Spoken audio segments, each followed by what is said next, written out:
What's going on, everybody? Welcome in to the Blazers Uprise Postgame Show. The Blazers claw out a 1-point victory in San Antonio tonight. This was a game in which the Blazers trailed by 16 points in the second half. They were able to come back behind some solid defense there in the fourth quarter and were able to claw out a victory. Now, I'm just going to say this right off the bat. Eric is probably going to carry this post-game show. I wasn't really able to watch any part of the game up until about the middle of the fourth quarter. I had to work, essentially, and, priorities, life priorities. So I did not get I didn't view much of this game. Eric did, though, so, yeah, I'll let him elaborate on a lot of things, and I'll let him kind of carry this post-game show like I know he can. But anyway, hope your guys' days are going well. Hopefully you've enjoyed your Friday so far. Nice that the Blazers can get a 1-point win in San Antonio, but even without Damian Lillard, this was a game they should have gotten, in my opinion. They had more talent out there than the Spurs tonight. That's how I felt coming in, and this was a game they should have won. They were very close to dropping it. So, off the bat, I'm just going to put this out there. I'm not reading too much into this game either way. Obviously, I didn't watch it, but just, as a box score watcher, I'm not going to take too much. I'm not going to be too positive after this because we had the better team, in my opinion. Eric, what's going on, man? What's up? What are your thoughts on this game? Just a really strange game. Obviously happy we won, despite what Reese will have you believe. He wants us to tank for a lottery pick. but Oh no.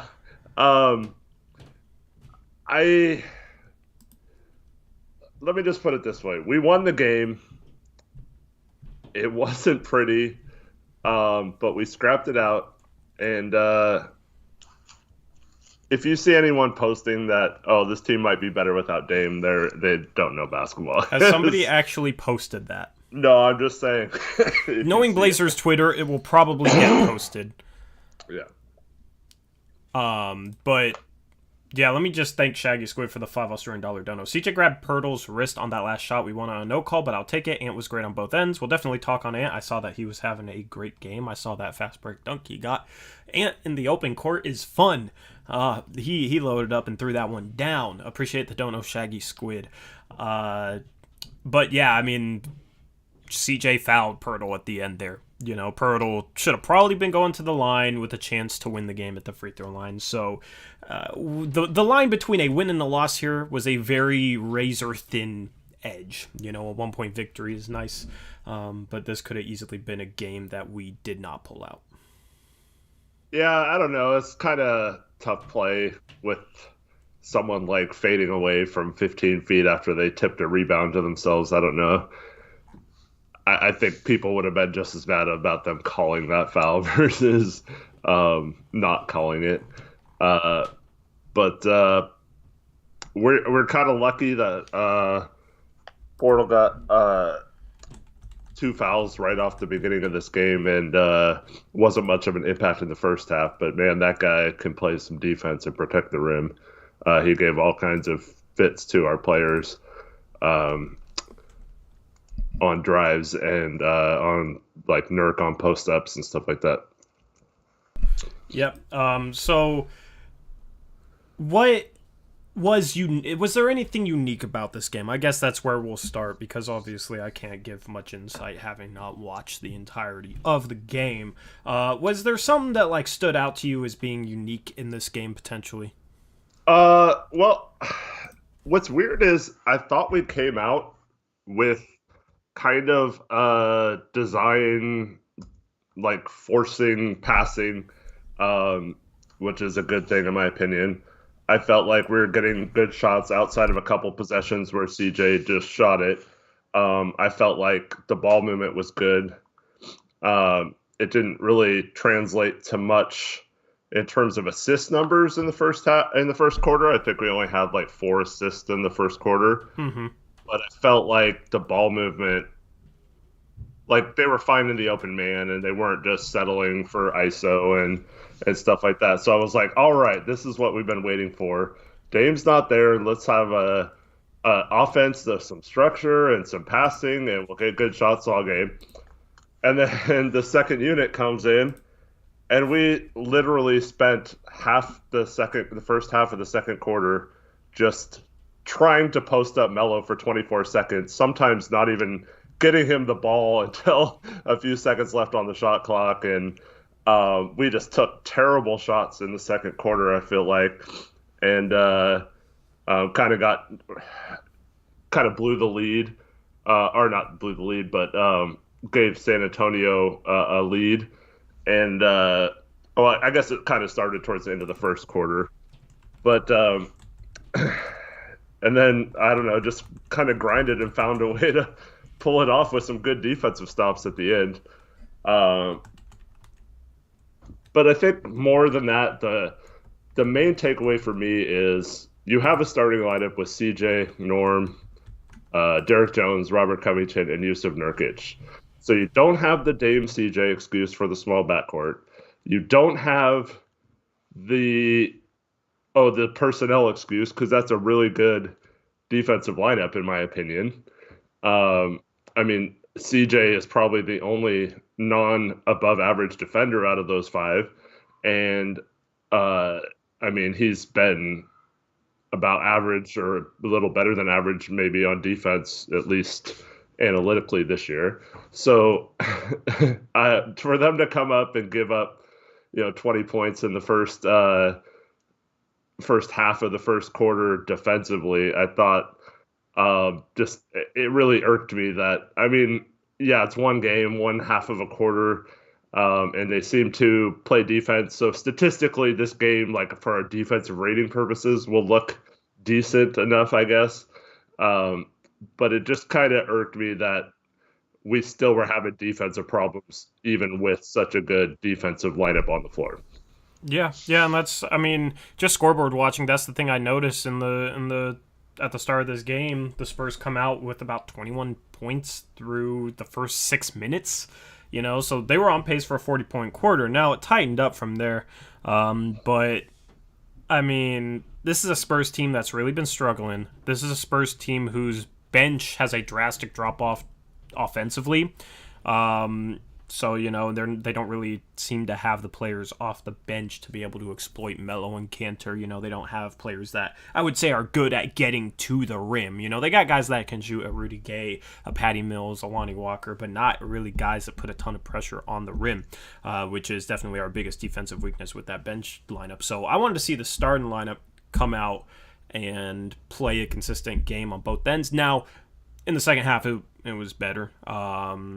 From all accounts that I've seen, it's just, it was a little discouraged early on in this game. Like, we come out in this game and give up 21 points in 6 minutes when we're starting DJ, we're starting Rocco, and we're starting Powell next to Nurkic. I mean, that's a really good defensive lineup in my opinion. So it was a little discouraged early, just paying attention to the score and listening on the radio. I actually got to listen to the radio for once, for a Blazer game.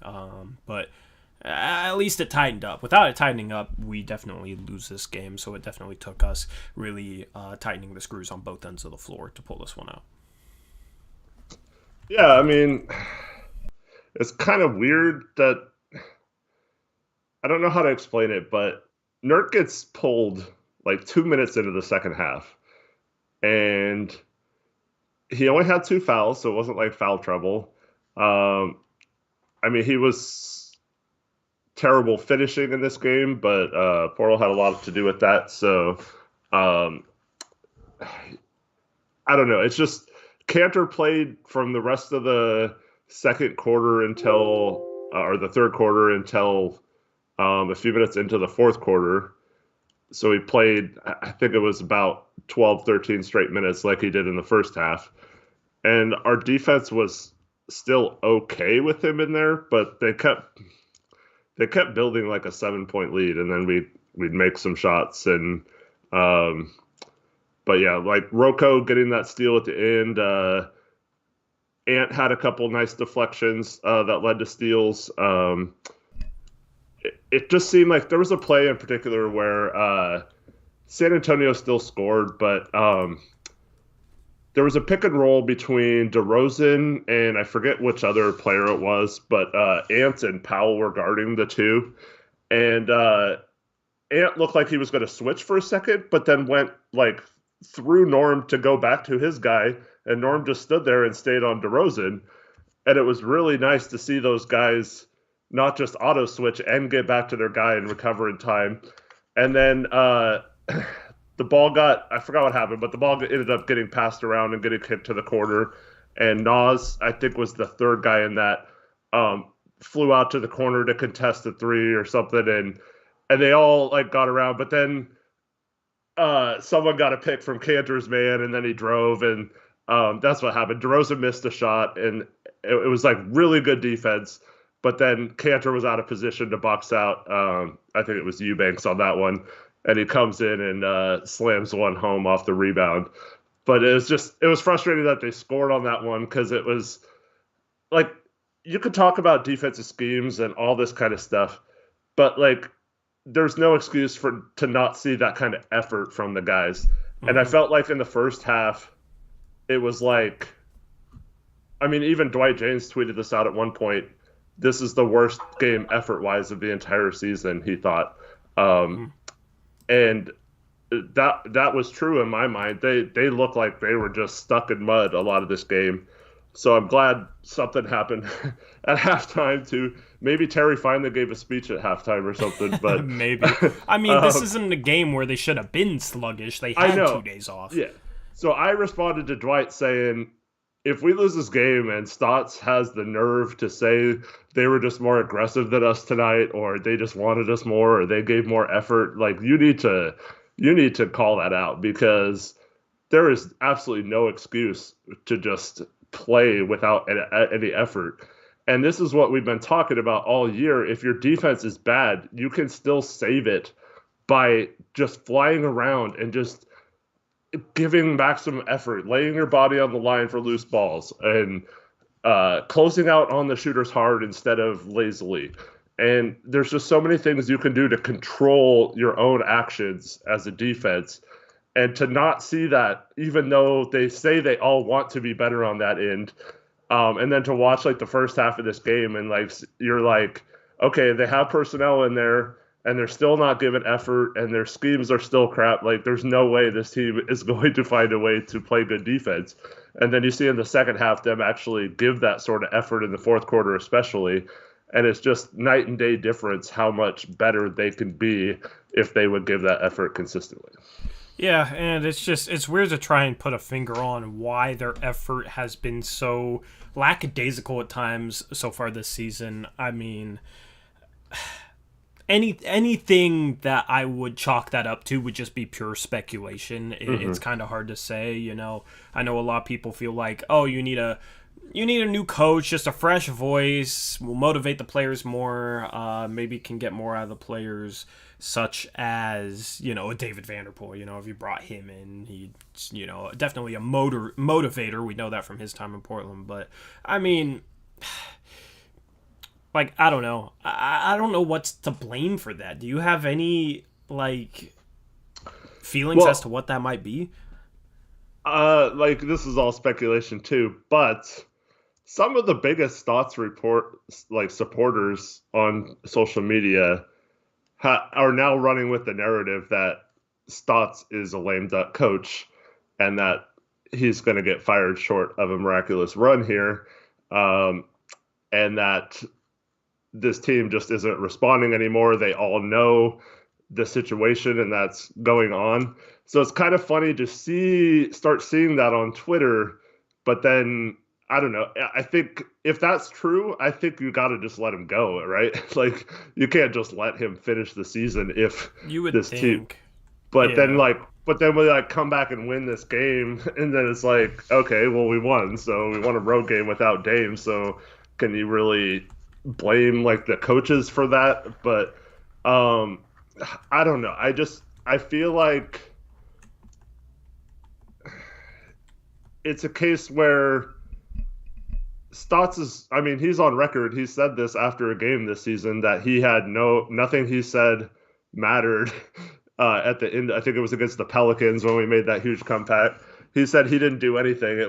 He didn't say anything or do anything. He didn't have a message for the team or say to do anything differently. It was just them wanting it. And I don't think you can coach that way. I mean, yes, they're NBA players. They're getting paid millions of dollars. They should want it on their own. But like, you kind of take your mindset from the way the team is coached. And you've touched upon this several times about how our conservative style on defense and the lack of double teams and stuff like that is really, it's hard to get that effort and to get motivated to play hard or to dive for loose balls or to close out when you're always doing like sagging back and just waiting for someone to come to you versus forcing the defense into doing something they're uncomfortable with. So I think it's just a mix of those things. Like, one is like our coach doesn't believe in trying to motivate these people. He said time and time again that he doesn't give speeches or halftime talks usually or pregame motivational things. And I'm not going to blame him entirely for that. Like I said, some of that is on the players, but if it's consistently happening all year, there has to be some responsibility of the coach for not getting his team prepared. And then you combine that also with the comments from Trent once he leaves, Nurkic and Powell on the team since Nurk came back from injury and Powell since he's been here, about the lack of game plans and the lack of preparation defensively. And I think you just have a mix where I just think the time has run its course for this coach and the players aren't responding anymore. They need a new voice. And I'm not trying to make this about fire thoughts or whatever. I'm just saying, like, the effort thing, I think, is just a situation where they need to do something different and they need to fix something because it obviously can't go on for too long like this. Yeah, I mean, I think there's some sort of collective responsibility there. And people will weigh who's responsible more differently.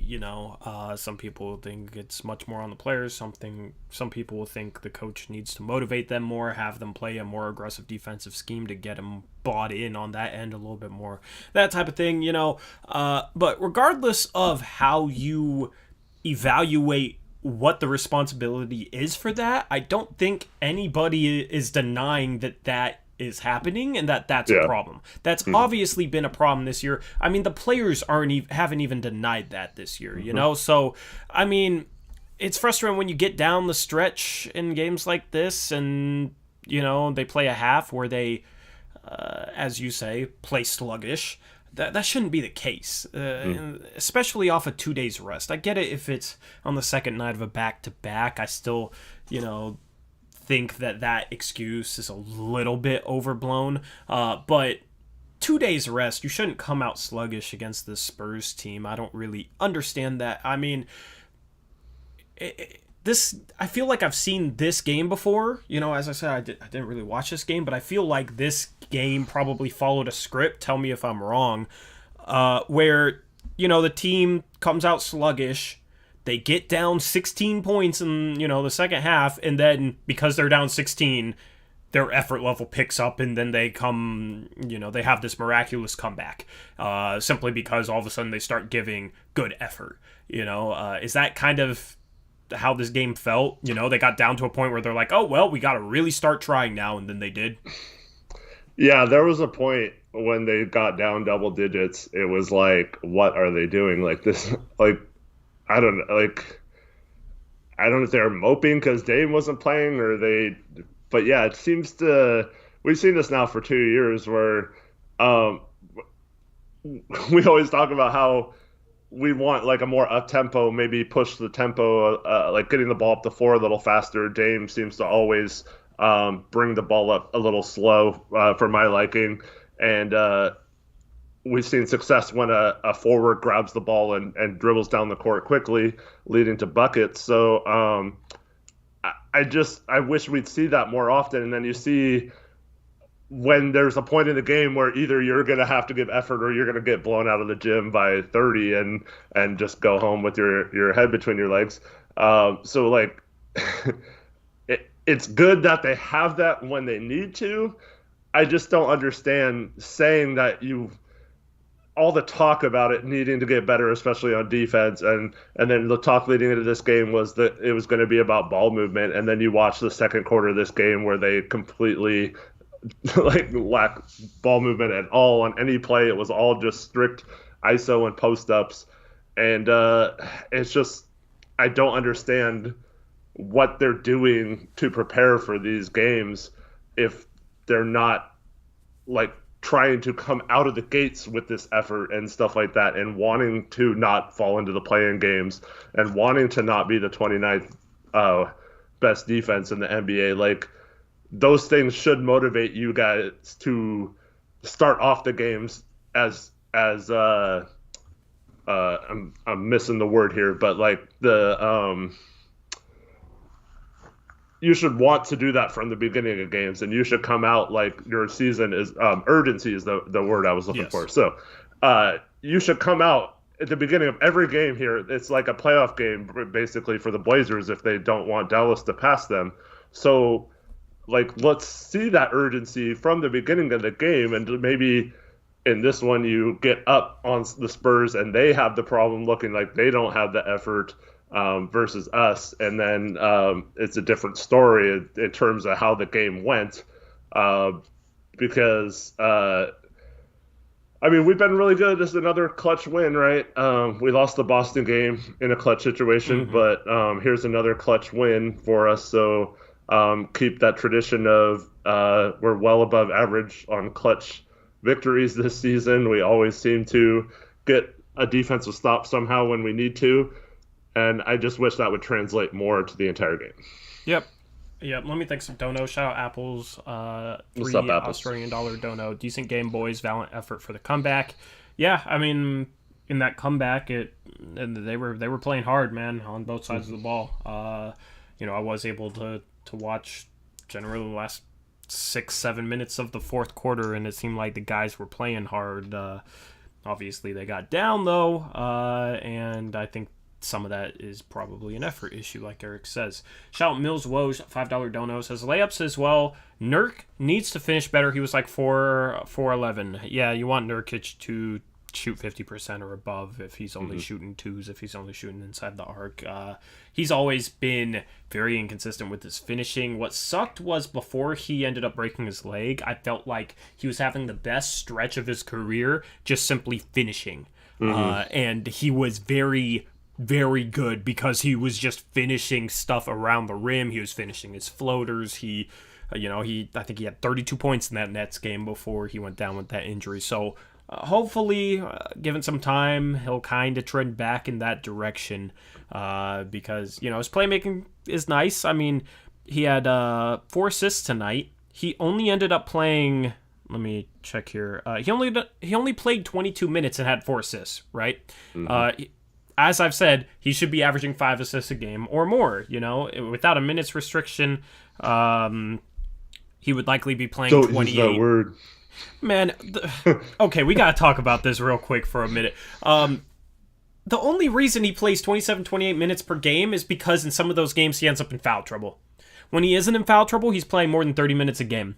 So if he's restricted to 25 minutes, it's a minutes restriction. If the medical staff is saying, yeah, don't play him more than 25 minutes.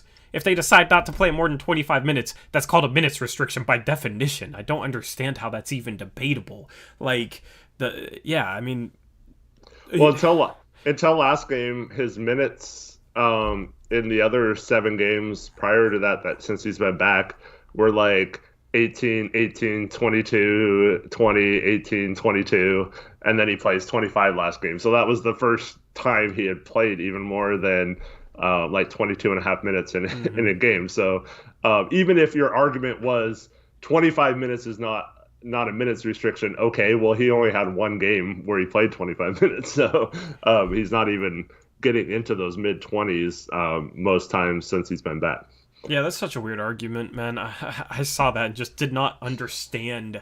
I just didn't understand it, man. If you're restricting his minutes to 25 or below, it's a minutes restriction, If he's not on a minutes restriction, Stotts can play him as much as he want and might play him 36 minutes, I don't understand why that was even an argument that I saw on Twitter today, but, I mean, every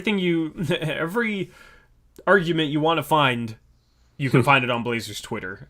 There's all sorts of stuff that's thrown out there. And to go back to Nurk's finishing real quick, so he had one play in the first half where he had a lay-in and he got good position and it hit off the backboard, rolled around the rim, fell out. He got the offensive rebound, threw it back up, it rolled around the rim again and fell out. He's got to finish those. And then he had a great move in the second half, but Total still blocked him. And then hit another lay-in that he should have made. But when he started finishing well, he was dunking more. He had a nice dunk in the first half of this game, off a nice pass from CJ. But he also, when he was doing his lay-ins, it wasn't like turning and shooting, it was like taking the ball up to the square on the backboard, and he would get really close to the backboard. And when he does that, he's almost unstoppable, in my opinion. And a lot of times when he misses, he's shooting from further away or while he's turning towards the backboard, even though he's got good enough position to not need to shoot until he's completely square. And so I just wish he'd be a little more patient and a little more aggressive with where he's finishing from versus his release point being a little far away from the basket. Yeah, and everybody says dunk the ball. I don't think it's just dunking the ball. I think it's just taking it strong. And I didn't really touch on this in the Celtics game, but I thought in the Celtics game, it was his best game since his return from his wrist injury in terms of finishing strong. I thought that was promising, so it's a little discouraging to hear about this tonight. But it's always been something where he'll have stretches where he just is finessing, flipping everything up, and then he'll have stretches where he's taking the ball strong and he's a much better finisher. Not only will he be a much better finisher, he'll also get to the free throw line more. Now, this season, he has to fix this. He's been very, very bad from the free throw line, which is, I don't know, he's shooting 58% from the free throw line. And I don't know why that's the case. Last season, I'm just looking at 8 regular season games, the 8 bubble games essentially, before the playoffs. He shot 89% from the free throw line on 4.5 attempts a game. So it's not like something where he came back from his injury and just couldn't shoot free throws. Like he was knocking down free throws at an extremely high clip in the bubble last season. And now you go into this game, he's 30 percentage points worse, which is crazy. He was a 77% free throw shooter in 2018-2019, the year that he ended up breaking his leg. Before that, he was around a 60 to 63% free throw shooter. So he had a massive improvement, a 14 percentage point improvement going from 2017-2018 to 2018-2019. Then he gets hurt, comes back in the bubble, shoots 89%, and then this season falls to 58%. So I don't know why that's the case, especially when he's out here like he's hit some threes. He's shooting 33% from 3 on 1 attempt a game right now. I mean, he's hit some threes, so I don't know what the case is with his free throws, but they're off. Yeah, I think it might just be super small sample size because in the bubble, he was getting to the line a lot too, and he was getting in a rhythm at the line, and he would have games where he was like 7 for 8, but instead now it's like, 1 for 2 or whatever. And those, if you miss one and you're only shooting 2, that's not good. But if you're shooting like several, then you get into a rhythm, and even if you miss a couple, you're still, if you're like 6 of 8, that's still a lot better than he's shooting this year. So I think that goes in line with being more aggressive with taking the ball to the rim. Like you said, not necessarily dunking, but the times he wants to try and dunk on people, you almost have to foul him in those situations because he's hard to block if he's trying to dunk it. He's a lot easier to block when he's flipping the ball up. So I think that if he gets more aggressive trying to finish on people, that he could get to the line. And I'll say the same thing about Ant. He had a really nice drive, and he tried to posterize someone in this game, and like Ant can do that every time, and Derek Jones same way. Like these guys, if they attack the rim more and try to do that, I think we'd shoot a lot more free throws than we have been. Yeah, I will point this out. He made more free throws in the 8 bubble games last season than he has this year. He made 30. Yeah. He was 31 for 35 last season. this season, he's 29 for 50. So it's a bigger sample size than that bubble game, but he's getting to the free throw line about at half the rate, a little bit more than half the rate than he was in the bubble last year. So, yeah, I mean, I don't know. You look at his bubble stats last season, they're impressive. He averaged, in those 8 games, he averaged almost 18 points per game, 10 rebounds, and 4 assists. Those, with good defense, those are all-star caliber numbers, in my opinion. He also averaged 2 blocks, 1.5 steals. It sucks that he got injured this year, but he came in out of shape, and then right when it seems like he's rounding back into form, he gets hurt. And now he's coming back, and he's still on a minutes restriction, but we're seeing flashes of his playmaking and whatnot. But he's not really getting many opportunities to score, as many as he did in the bubble last season. Maybe that's because we have more scorers on this team, so we don't have to rely on that as much. But, I feel like we're not really involving him as heavily in our offense, so I'm wondering if maybe it's something where if we involved him a little bit more, if that would help that. I would like to see us try and get him going a little bit more offensively with his own scoring, because that'll only make him more of a threat as a passer, and more of a threat, just a dual threat as a passer and scorer in the low post. So I don't know. I would like to see a concerted effort to try and get him some sort of rhythm, because it seems like he hasn't had a rhythm all season, but like in only 8 games in the bubble, coming straight off his injury, he had a solid rhythm. So I feel like we need to find a way to find that for him. Part of that stretch at the beginning of the game, we did post him up twice in a row. So one time he did the same move both times. The first time he kind of shorted the lay-in and missed, and then the second time he finished. But we did post him up twice in the first quarter towards the beginning of the game.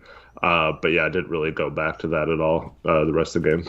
Yeah, what's crazy is right now from 2, he's shooting 52.3%. Last season he shot 52.5%. The season before he shot 52.3%. So he's right on with his normal shooting from 2-point range. Now that'll fall after this game a little bit. But when you look at, the shooting breakdown by range, last season he shot 68.5% from 0 to 3 feet. The season before shot 60%. The season before shot 64%. This season he's only shooting 56%.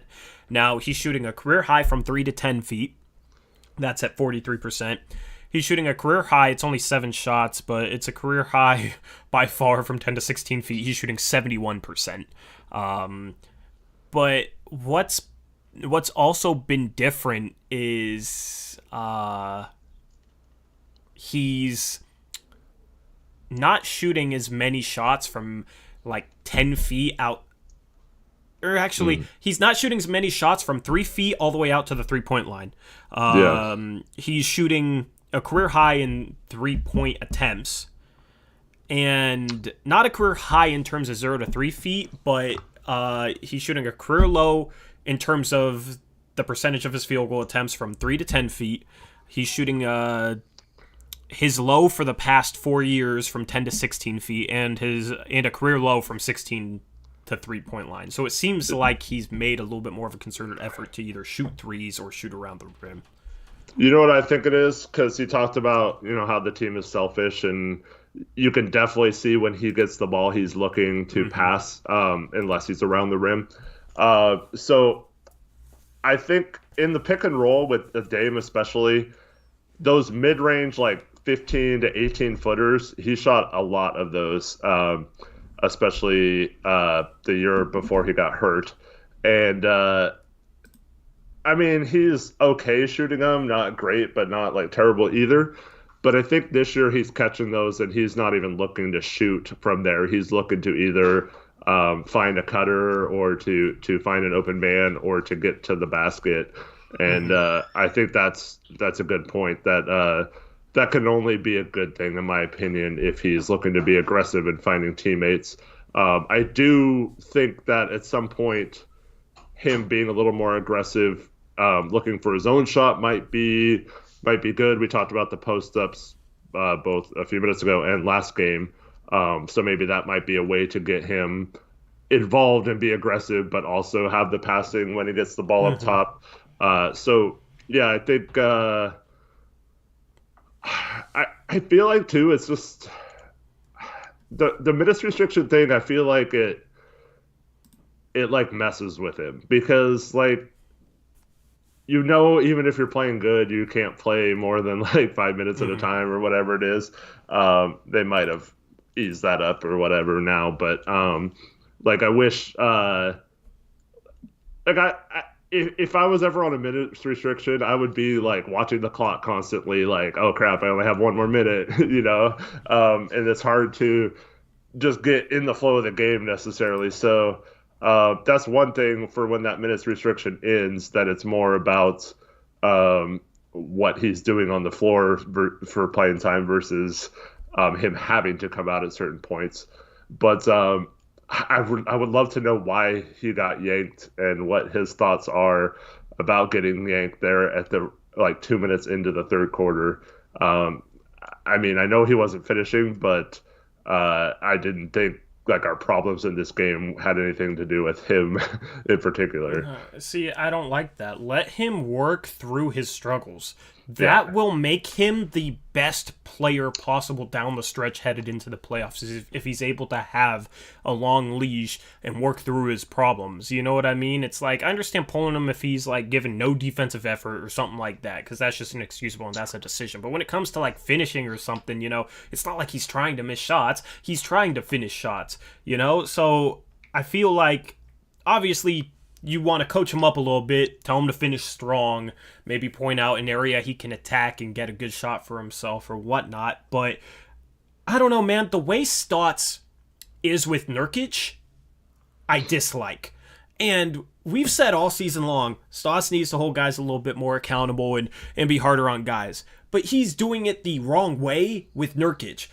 You saw in that Jazz game, or I think it was the Jazz game, it was one of the recent games, he was playing the best defense out of everybody, playing hard, and he gets chewed out from Terry Stotts in the first half.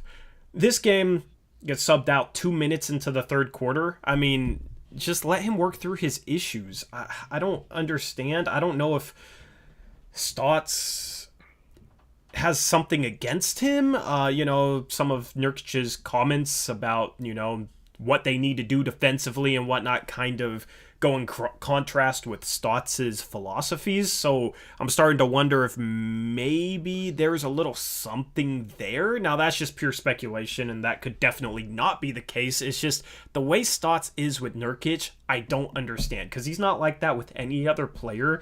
And a lot of times it's like, I wish he would be like that with another player because another player isn't giving the effort they should, but then he's with it with Nurk when he shouldn't be because Nurkic is playing hard and simply missing shots or maybe blew one defensive possession. I don't understand it. yeah, and here's my problem with it. It's not consistent. It's if you're going to do that with Nurk, in my opinion, you have to pretty much do it with everyone. And you see him with like Nurk and Myers and those type of guys, he's absolutely comfortable doing it with. Young guys, he seems to be comfortable doing that with. But there's players, some vets that make mistakes every single game way worse than what Nurk's getting chewed out for. And those guys, you never see them get chewed out by the coach. So it's frustrating to me that we put so much pressure on Nurk and Cantor in particular. Our defensive scheme is basically designed for those two to basically be our whole defense Mm-hmm. because they have to basically decide whether to stay with their guy and give up a drive or a three-pointer or leave their guy and give up a lob dunk. And that's just so hard to consistently do and make the right decision in those reads every time. And that's why I don't like a conservative defense, is because like you're always letting the offense decide what you're doing versus uh, forcing them into whatever shots you're trying to take. But yeah, I just wish it was consistent in all the players. And you saw it tonight again. So we don't have Dame. You're thinking, okay, Derek Jones is back in the starting lineup, right? So he's going Mm-hmm. to play big minutes. He only plays 18 minutes. Yeah. And then we're like, okay, so Simons is obviously going to be the backup guard. and we'll get to him later. But He played at, he played 30 minutes, by the yeah, way. he plays 30 minutes, but then you're like, okay, that leaves the rotation minutes for Nas then to be the backup three or whatever. And then so Nas comes in the first half. I think he played like 3 minutes and then gets taken out. And then of course in the second half he finally comes in, misses a three, gets taken out immediately because he missed the three. And it's like he was flying around playing good defense and stuff, and I just don't like the message that sends. And then Terry's supposed to be this like, oh, look how he develops his guys. But to me, with someone with the potential of Nas, you got to let him, like you were saying with Nurk, work through some of these things on the court. He needs minutes and experience.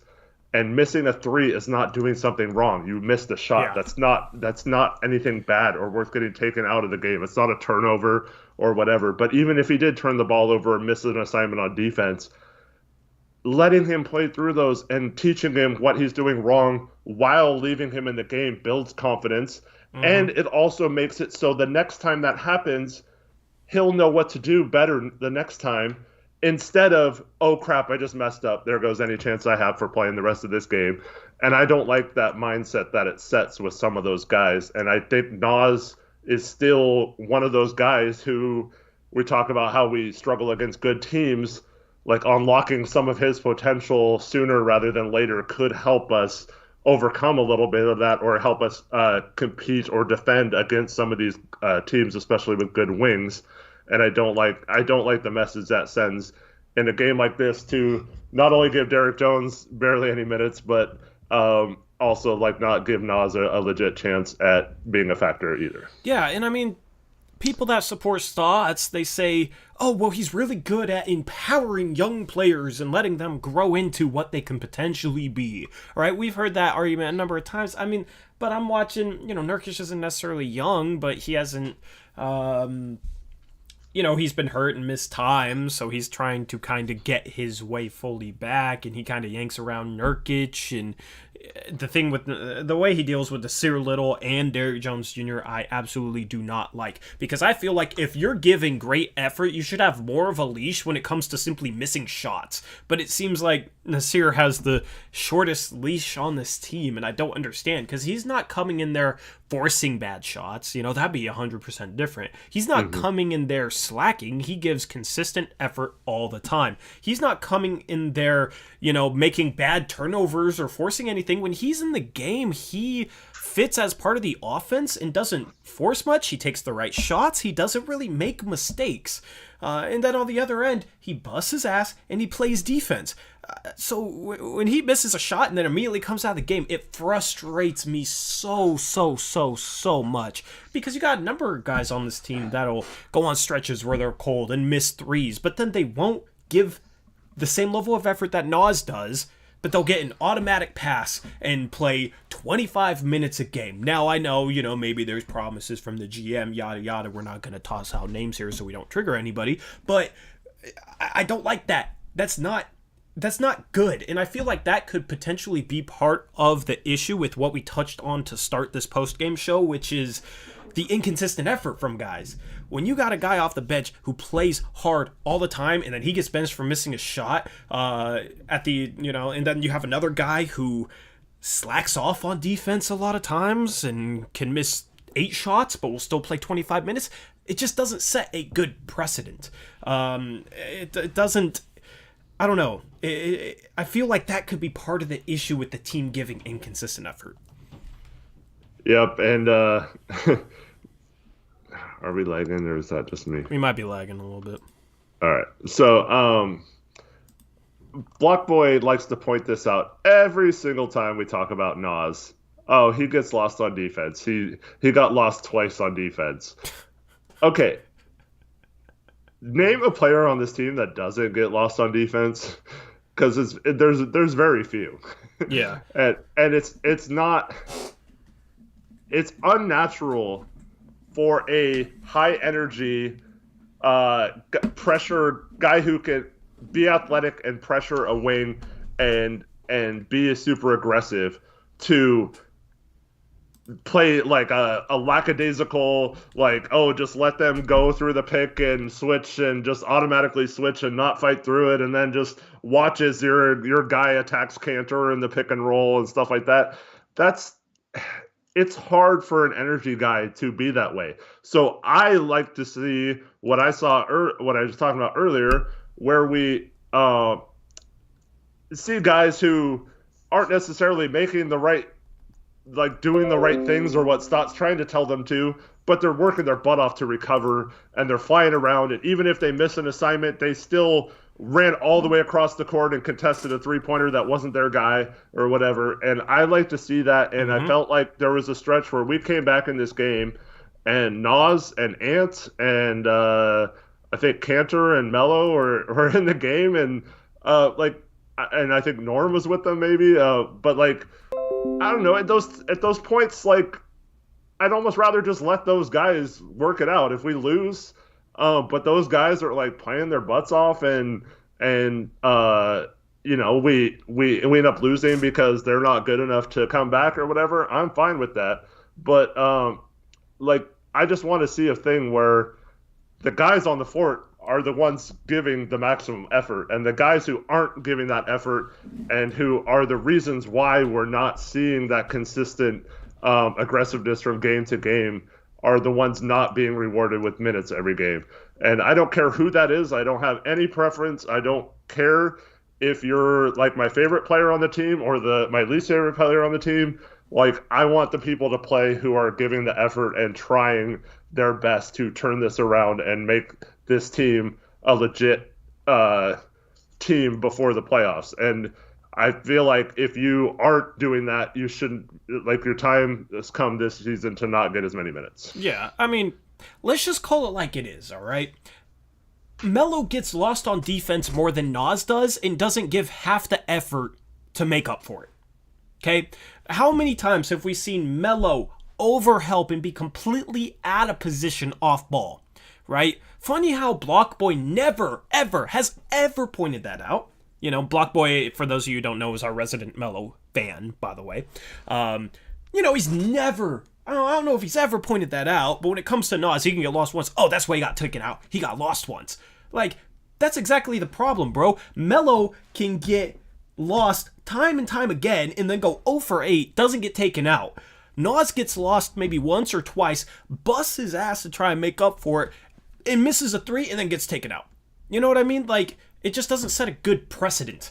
And it's not just a Melo versus Nas thing. There's other players on this team. There's times where I wish CJ would play a little less if he's slacking off defensively and then, you know, missing shots. And back when we had Gary Trent Jr. and he was having a solid game and giving forth better effort, I wanted him to play more. You just got to reward players that play harder when you have an issue with effort.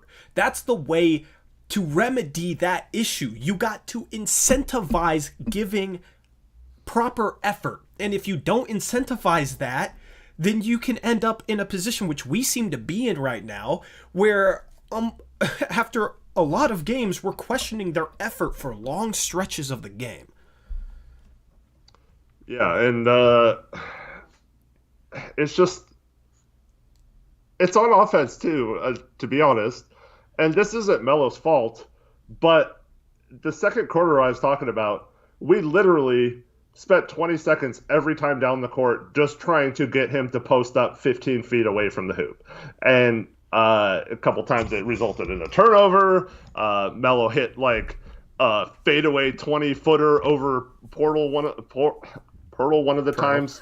Portal. Yeah, my nose is all stuffed up, so I'm having trouble talking. That's all good. But you said it the first game we played against them, Kent said Polidor or something like that. So anything better than that, I'll take it.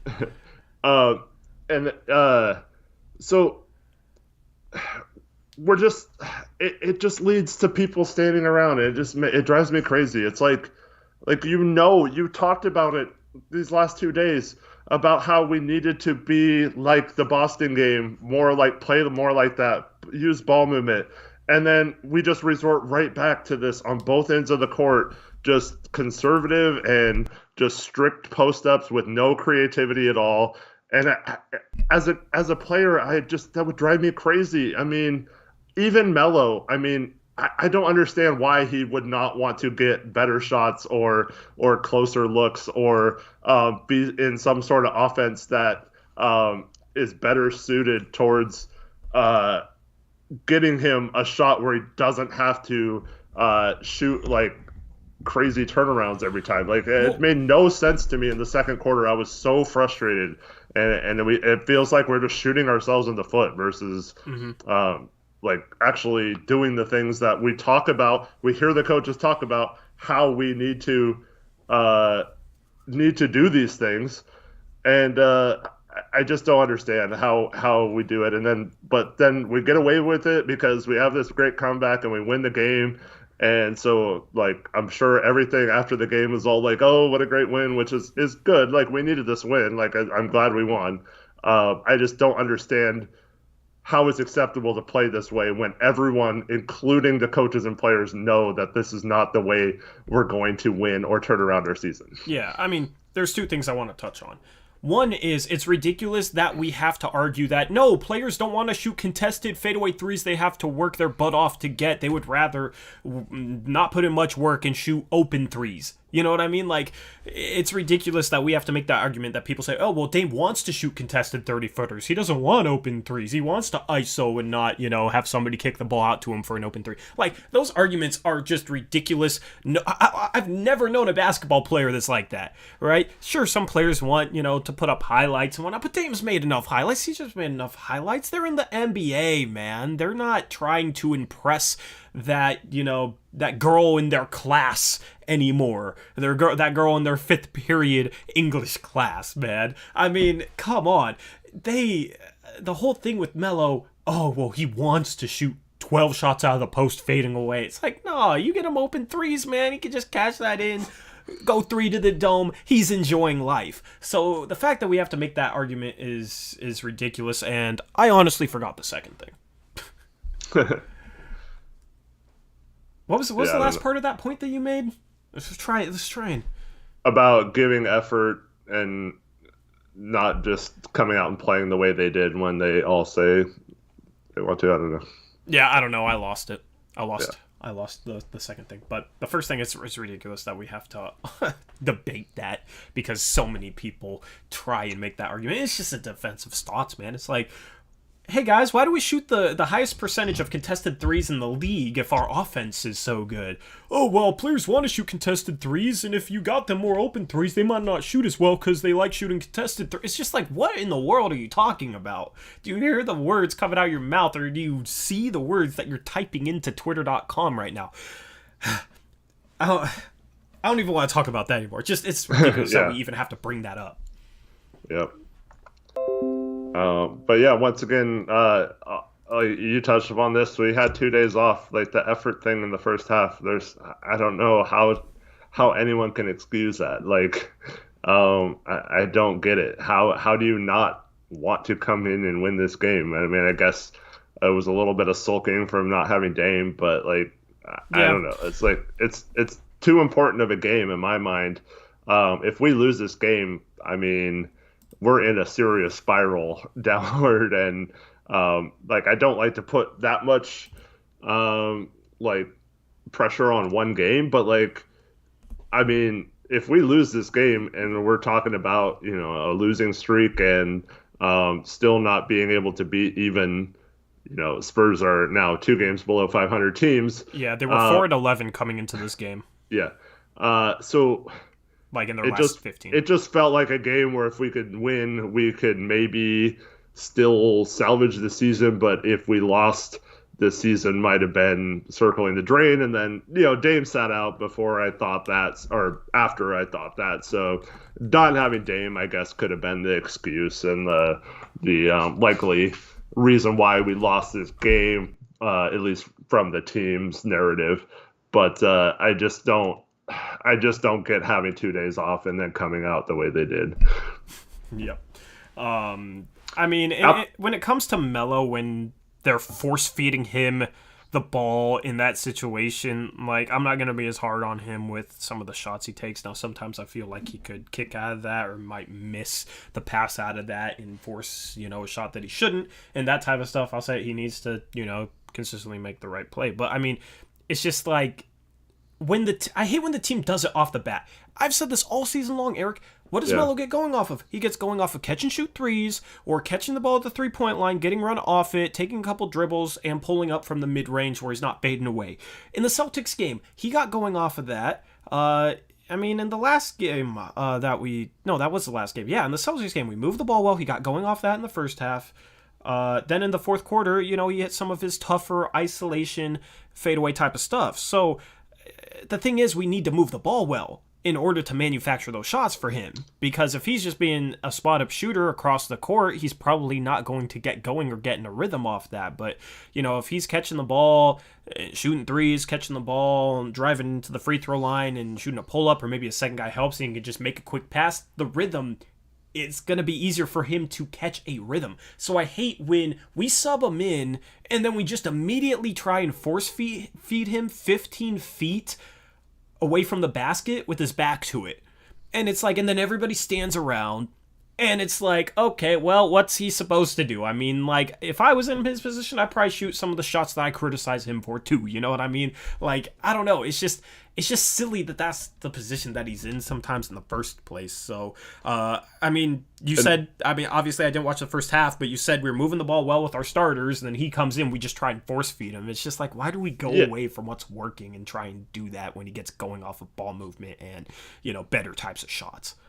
Yeah, in the second half, the 1-3 Nas missed, that was a kickoff off a Melo post. Mm-hmm. But other than that, there was literally like no movement. It was just like, okay, set a pick for Melo, try to get him the post, throw the ball. Oh, it got tipped back to Ant or someone. Oh, let's just try to pass it back to Melo. And then there's like, by the time they get it to him, there's like 6 seconds on the shot clock, and everyone just goes and stands at the 3-point line and was like, oh, okay, Melo's going to shoot a fadeaway. Like sometimes Cantor will obviously go for offensive rebounds, but other than him going for an offensive rebound off a miss, there's no screens, there's no cuts, there's nothing else going on once we get the ball to Melo, and that's so frustrating because I feel like even if Melo struggles in a game, he still draws attention from the defense. It's still something to where the defense doesn't just let him go, and he still gets double teamed even though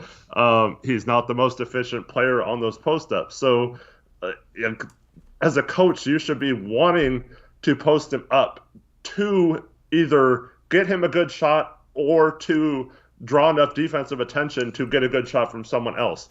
And I feel like we're just posting him up just to get him a touch and a shot, no matter how that comes across. And we don't do nothing to make it easier for him to get those shots. It makes no sense to me. Yeah, it's just like if you're going to force feed him in the post, have some movement off of it. I mean, we saw in that Celtics game, we throw the ball into him in the post, and they run I think it was some split action involving Rocco, and he cuts to the middle of the paint. Mm-hmm. Defenders not denying him the ball. Melo just hits Rocco with the ball. We get a layup out of it. You know what I mean? Like, run some sort of that stuff, and then if Melo, if that's not there, then maybe Melo can work something. If not, kick it out to a guy like CJ, Simons, Powell, Dame, whoever's on the court with him, with 7-8 on the shot clock, let him go to work. You know what I mean?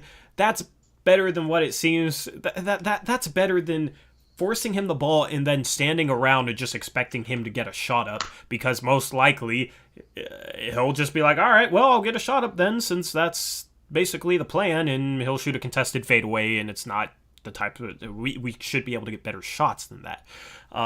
So yeah, I mean, I've agreed with you this year on kind of his usage, and I mean, hearing you tell it tonight, it sounds like I would have been disappointed with it. If you're just tuning in, I wasn't able to watch much of this game until the fourth quarter. Eric's been carrying this post-game show. And to be honest, like, I mean, if the offense was designed for that and Melo was still shooting the same shots he's shooting now, I would kill him. Like, I'm not like trying to cover for Melo. I would crush him like in these post games. That's a little better. If if we had wide open cutters every time, or there's a screen and someone's wide open for a 3 and he's taking a shot off 2 guys, but like I haven't seen that many examples of that where it's like, oh, Melo took a bad shot, but it wasn't because like he's being a ball hog or something. It's just because that's literally seems like what our offense is trying to do. And that I just don't like playing that way. And we've seen Melo when he's in plays where he knows there's an option to pass. He's been a willing passer this year, and that's the most frustrating part. Is like I don't think he's a dumb player. He's like got a pretty good basketball IQ in my mind. So like I feel like if we were running an offense that was designed, and it's the same thing with CJ. Like if this offense was designed to pass and to have ball movement and to not have these guys have to hit contested shots all the time in order to have a good offense, I feel like this would all play out so much differently with all these guys, and they would all become good passers, and all these people who are saying like, oh, they don't have the guys who can pass on this team would be completely wrong. I think that's all in there within this team and this personnel. It's just a shame that we don't really get to see it very often. Yep. And honestly, I feel like a lot of people won't understand exactly what I mean by this, but I feel like we could be a little bit more creative using him as a passer, just running some horn sets and giving him the ball at the elbow and then running some creative off-ball movement. The point guard cutting off him, going, running, down screen in the corner, or, having the guy in the corner come up and running some split action there and cutting off of it. Like, at least do some of that, and then if that's not there, then turn face, maybe attack the rim. You're in the middle of the floor, so it's a little harder to help and take away all the outlet options out of that. You should have more outlet options there if they do help onto him. I mean, just a little bit more of that. And I'm not a big fan of horns because every team runs it and every team seems to know a lot of the actions off of it, but still, at least do that if you're just going to force feed him. The easiest way I could explain horns, by the way, is basically when you have the 4 and the 5 at both elbows and then 2 guys in each corner, and the point guard usually passes the ball to one of the elbows, then cuts away or cuts off of it. That's basically what horns is. I'm sure you guys know what I'm talking about, or if, would notice it if you saw it. Mm-hmm. Do you want to talk? Go ahead. Blockboy's watching this Knicks Mavericks game. Knicks are up 6 with like 2 minutes left. Yeah, we'll see how that game pans out. Let's talk about some more players. We've already talked. We're not going to talk about like Nurkic or Melo anymore. We've already gone in depth on them. But we should talk about CJ, who had a very good game today. 29 points, 6 assists, 2 rebounds, 13 for 26 from the field, 2 for 6 from the three-point line. He was 11 for 20 inside the arc. Also got to the free throw line. Let me see it here. He said he got to the free throw line for the first time in the past 4 games. He doesn't get to the free throw line enough. He shot 2 free throws, 2 free throws. That was good for him. And he missed one of them. But regardless, though, this was an efficient night. Everybody was killing him last game, man. And then Dame's out. He comes out and puts the team on his back. It's crazy how, I said the Blazers have a much more talented lineup, even without Dame, coming into tonight than the Spurs do. And people will say, oh, the Spurs have the best player on the court, though. Man, you trade CJ with DeMar, and CJ is putting up like 26 points, 27 points per game, and 6 or 7 assists per game, in my opinion. I mean, he's already getting you almost 5 assists per game, like right now. As the second guy, as the second facilitator, you put him in DeMar's situation, and he is considered by everybody as a better player than DeMar DeRozan, in my opinion. And he kind of proved that tonight. He ended up outplaying. DeMar DeRozan had a good game. DeMar DeRozan, 26 points, 10 assists, 11 for 25 from the field. So DeMar had a good game too. But I mean, I thought CJ, going into this game was the most talented player on the floor tonight. I think this fan base continues to underrate him a little bit. Some of the things he does can be a little grating at times, but overall, he's the most talented player on the floor tonight, and I think he kind of proved that. He put this team on his back. He was a big part of that comeback, making some tough shots. I mean, this dude, a game after Blazer fans were killing him, comes out and does a good Damian Lillard reenactment to help us win this game. Yeah, I still... overall good game. I felt like he took some bad shots, but once again, our offense is predicated on him having to take and make those shots in most situations. So you can't really fault him, in my opinion, for taking bad shots every once in a while when that's been the case and what he's been asked to do and what he's told to do.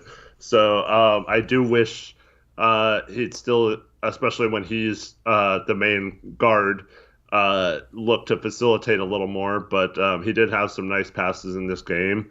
And overall, his passing this year has been a lot better. Yeah, and here's where I stand with CJ. If he has an efficient night, I'm not going to complain about his shot selection. Yeah. But the problem is, though, like, I mean, free throws, since he doesn't get to the line, 29 points on 26 shots. I mean, that's not super efficient, even though the field goal percentage is good. But that's not super efficient in terms of, like, true shooting percentage and stuff like that. Well, we'll just say the 2 free throws are a shot. I mean, yeah, but, like, I don't like using true shooting percentage on one game. I don't because either. He makes one more field goal shot. And it's like 60% and it's good. You know what I mean? I like using it on like a larger sample size. I don't really like using it on one specific game. So, yeah, I mean, but he shoots 33% from 3, like, not great. He shoots, 11 for 20, so 55% from 2. That's efficient. You just didn't end up really getting to the line, and maybe there's a couple calls he should have gotten. I don't know.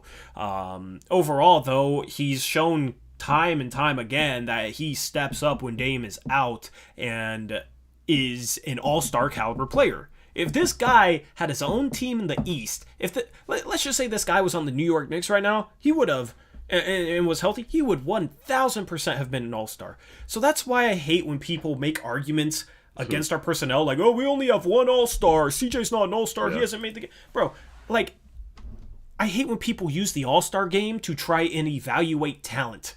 You know what I mean? Because there's a lot of guys that are just as good as players who have been all-stars or who were all-stars this year, but they may not have made an all-star game for whatever reason. CJ this year, I think, probably makes the all-star game if he doesn't get hurt. He is an all-star caliber player. If he had his own team, he would be an all-star, especially if he was in the East. So I hate when people hold that against him to try and make him sound worse than he is. A lot of Blazer fans do that, and it kind of drives me crazy. He's an all-star caliber player. When Dame's out, he performs like an all-star caliber player, steps up, and helps us be competitive without Damian Lillard. If it wasn't for injuries, Devin Booker would be a 0-time all-star right now. Are you telling me that he's if we had Devin Booker and he was a 0-time all-star that honestly, like, I mean, he probably deserved to be an all-star even without the injury thing. But are you telling me just because he hadn't made an all-star game because of injury that, the Suns aren't putting another all-star next to Chris Paul? What are they doing? Like, that doesn't make any sense. Exactly. And, Mike Conley got in again because of injury this year, but his whole career had been, he had gotten passed over for the All-Star game. But, like, does that mean, like, if we would have traded for him in his prime, like, oh, that's a horrible move because he's not an all-star, and if he never made an all-star team here, but he was like a great player for us, that doesn't mean he wasn't good. The all-star game would be, if we were, like you said, if CJ was healthy, first of all, I think that might have changed this year. And second of all, our record with CJ and Dame has not really been great, at least in terms of the seeding, heading into the All-Star game. If we were like a top 2 seed and CJ and Dame are both healthy and a big reason, or maybe even Nurk if he was putting up big numbers like a couple years ago, like, we would have a second All-Star by now. But the problem is we're always struggling to get it going, it seems like, and we're never up near the top of the stands at the beginning of the season. Now, we've had some late season runs and gotten to the 3rd seed a couple of times, and maybe if the All-Star voting was at the end of the year, that might have been different. But then you hear these same people say how Denver traded for an all-star talent by getting Aaron Gordon. And it makes no sense to me. 'Cause I've heard multiple people say that they're going all in. They made a move for a fringe all-star, and Portland does nothing. They've done nothing since LaMarcus left to put any sort of talent around Dame. Because they haven't gotten an all-star. It's so dumb. And It's then people contradictory. discredit like the Nurk trade now, and like I saw that today. I It's just saw biased, man. yeah, Yeah, it's just I saw people. people not even giving Olshey credit because Dame wasn't even his selection in the draft. Like Yeah, it's just it's weird. people that don't want to give Olshey credit. They want to hate on Olshey and they want to make it seem like Stoss is doing a better job than he's doing. That's just the way it is. What's crazy is like, I don't know. Here's the message I said: if you base talent strictly off of all-star games, you need to realize that there's a lot more that goes into whether or not a player makes an all-star game or not than his own talent level. There is much more than that player's talent that goes into whether or not they make the all-star game. I mean, Kyle Korver back in 2014-2015 made the all-star game, Eric, in a season where he averaged 12 points per game, 4 rebounds, and 2.5 assists. Yeah, the And he's Hawks not a had the good best defender. record and got like 4 All-Stars that year. And he's a bad defender. He averaged 12 and 4 and made the All-Star game, bro. So you're telling me that he was automatically better than was that a year where Dame missed it? I think Dame might have missed it that year. Maybe he missed it the year after, but what, is Kyle Korver better than Dame because Dame misses the All-Star game and Kyle Korver makes it? No. Hell no. Like, it's just so silly. I forget what year that was, but it was the year Kobe got voted, even though he was hurt or whatever, like not good anymore. And yeah, Yeah. Let me search it. Dame missed the All-Star game in 2015-2016. But regardless, the point still stands. You know what I mean? It's just like it's a terrible gauge for basing player talent. It's just that's what people that I don't know. It's just surface level casual stuff, man. Like be better than that. If you want to debate basketball, you can do better than basic player talent off of all-star appearances or not. and it's very clear to me that everyone that hates Olshey or thinks that Olshey has done nothing, basically doesn't like Dame and CJ. And doesn't like that they haven't moved on from CJ, and doesn't like that Olshey apparently refuses to include CJ in any trades. But those same people will also make the argument that Stotts is the coach because Dame likes him without recognizing that CJ is someone that Dame really likes too. And so if you're worried about making a coaching change for those pro Stotts people, but then also blame the GM because he won't trade CJ and what that would do for Dame's like level of happiness. So that doesn't make sense to me. But above all that noise, I feel like the people who say he doesn't make an all-in move are basically saying that you can't win making trades unless you trade like your second best player for another best player. And then I always hear this, trade CJ for an elite wing and sign Norman Powell. Like, you can't just throw that out there. Like, you got to name like what team is going to trade their elite wing for CJ McCollum? Like a rebuilding team with a young elite wing isn't going to want a CJ. Like Orlando Magic, like let's say Jonathan Isaac was healthy next year and they offered him and Terrence Ross and someone else for CJ or whatever. Like Orlando went all in on the rebuild this year. They don't want CJ or whatever. And even if we did make that move, like people wouldn't even recognize that Jonathan Isaac's really good or whatever. But She trades for a guy who's always hurt, man. But like there's not a lot of trades. Like I mean, I've always liked this move too, like Chris Middleton for a CJ type swap. But like, why would the Bucks do that? Like, Chris Middleton is a better fit on their team, and the only reason they would do that is if they get bounced out of the playoffs early this year and are like, you know what, we just need like more scoring, someone who can get a bucket for us, and we need to put that person next to Giannis. And then maybe you can get a guy like that, but like, there's also a lot of people that don't even think that's like an upgrade, even though I think it is. Or like, you could like say, oh, what if we offer CJ for Jeremy Grant? I saw that one too. Like, I don't know why Detroit does that. They don't want like someone who's older and smaller, and like, so you can't just magically trade CJ for an elite wing. And one of like those players are hard to get. You can't just make it happen because you don't want to break up the backcourt. Yes, I would love to go into next season if we are able to re-sign Norm and traded CJ for Chris Middleton, and we had, Dame, Dame, Norm, Middleton, Rocco, and Nurk as our starting lineup. I think that would be really good. But like short of something like that happening, I just don't see a scenario where we trade CJ and come out ahead. It doesn't make a lot of sense to me. Yep. CJ will always be a hot topic. Let's move on and talk about Norm, who had a good game running in the backcourt with CJ. 22 points, 4 assists, 2 rebounds, 8 for 17 from the field, 2 for 6 from the three-point line for Norm as well. He was 6 for 11 inside the arc, so similar efficiency numbers to CJ. What do you think of Norman Powell's game tonight? I like his aggression.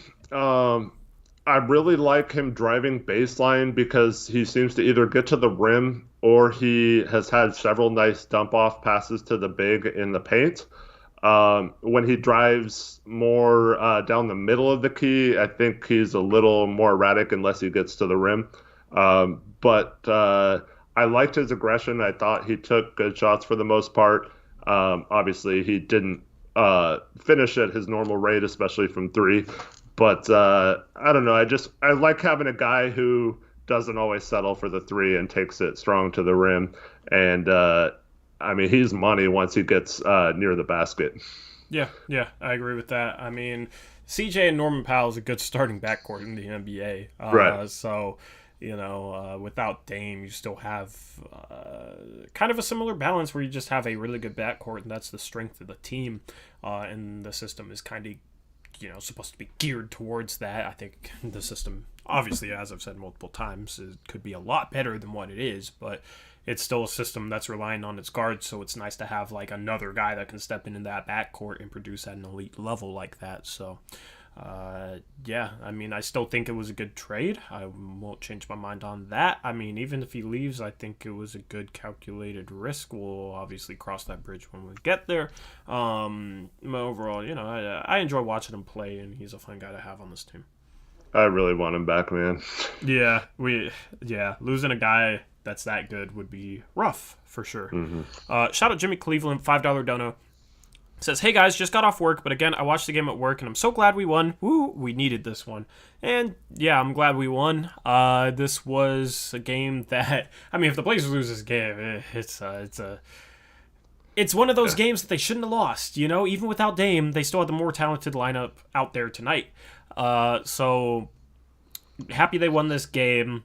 Not really necessarily super encouraged going forward. I mean, they have a matchup against the Hornets, which is a game they should also win. Hornets are really struggling. Yeah, with or without Dame, that's a game they should win. But then after that, they got the Clippers, they got the Nuggets. So that's two good teams. The Nuggets are a little bit noticeably worse without Jamal Murray, but still, it's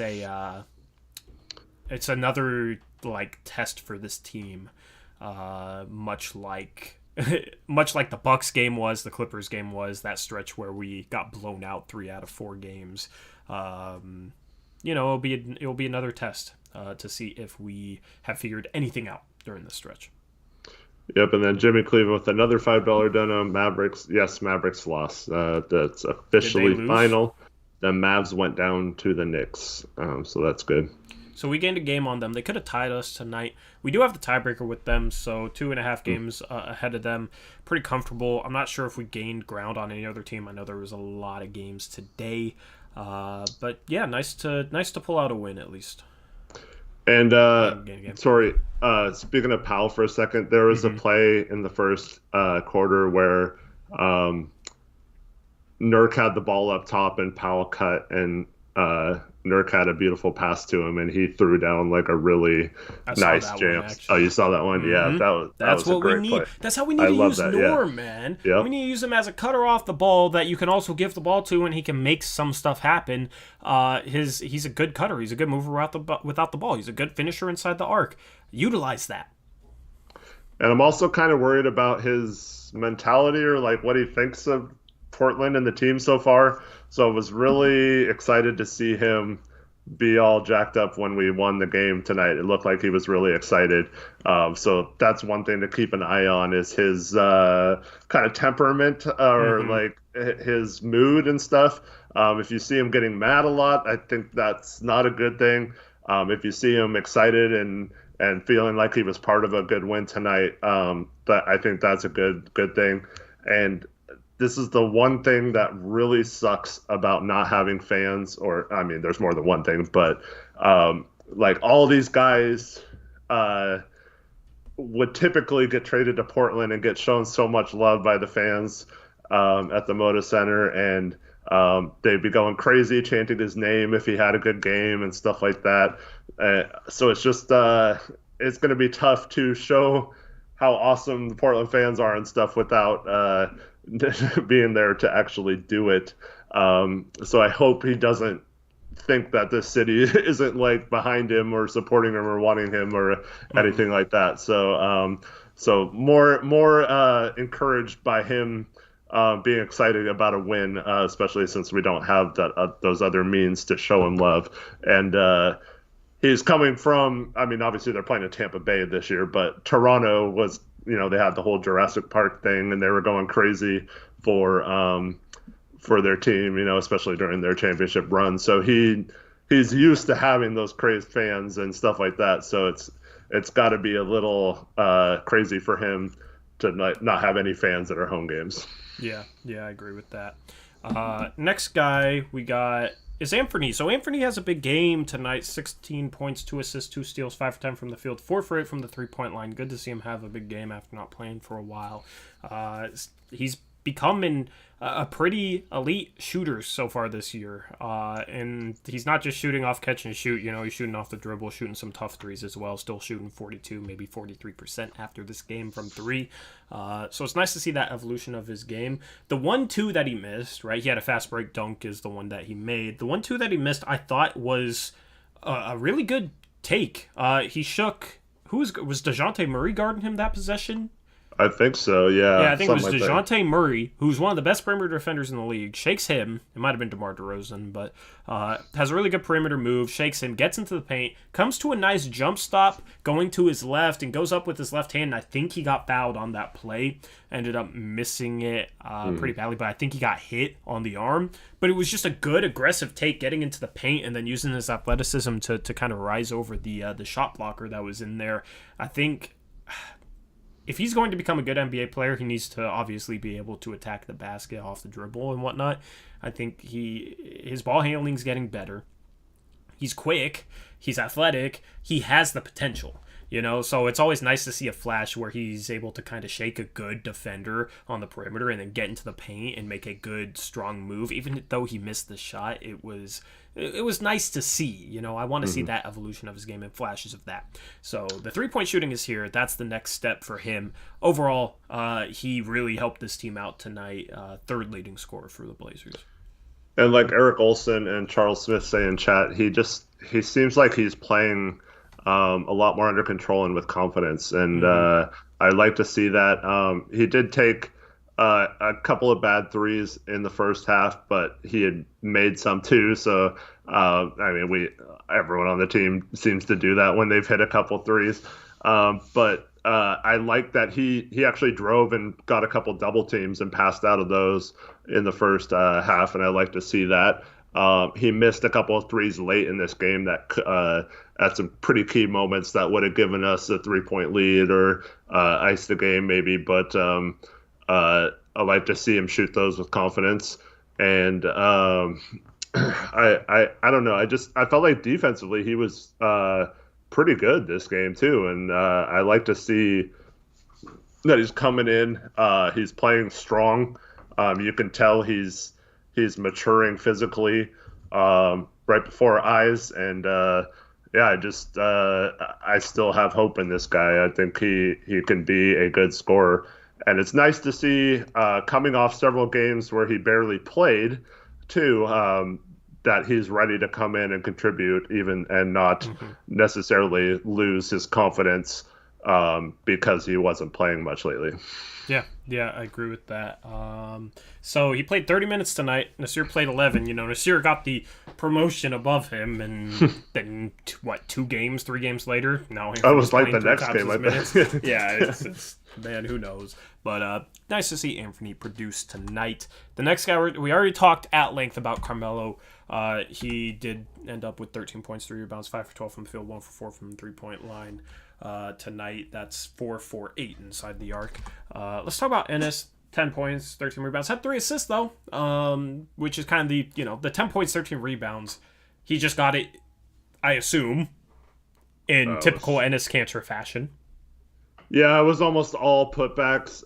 He did have, there was a couple nice passes off drives. Ant had one where it was actually a terrible pass, but Cantor managed to catch it and lay it in.